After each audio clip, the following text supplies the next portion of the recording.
Every programming language has some built-in data structures, mostly like arrays, lists, dictionaries, etc. These data structures are a special way of storing and assessing of the data. In this video lecture, we will be discussing about a data structure called as list. You can say string and list, they are kind of very similar operation.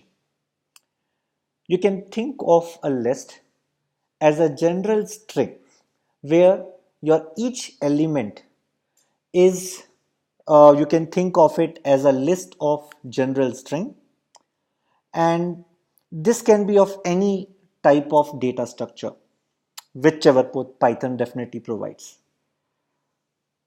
Usually you will notice that we will be interchanging a list and a string a lot. So we will be kind of interchanging a list with respect to string or vice versa.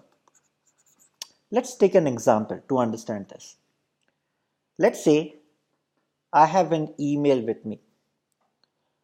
That email is like a string for us. Right? So it may have like, hi TecLov, you guys are doing awesome. Thanks, XYZ.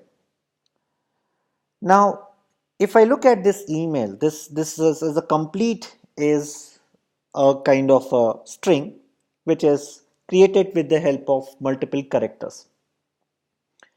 Now, if I have to basically if I have to see the nature of that email, it is not consisting of just a character, but instead it is more of a representation of each word, right? So we have like each word, hi is one word, TecLov is another word, and so on.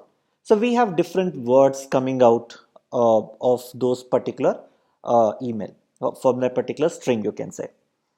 Now each word can be put across as a list.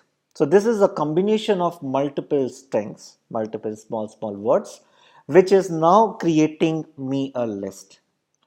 Now using those set of words, I can do lot of stuff, like I can count that how many total number of words are present. I can even do an analysis on it.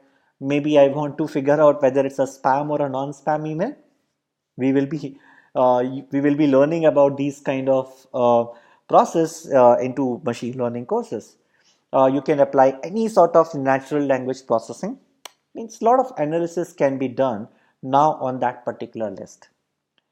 So now we will be exploring this list data structure in detail. We will be doing that from next lecture.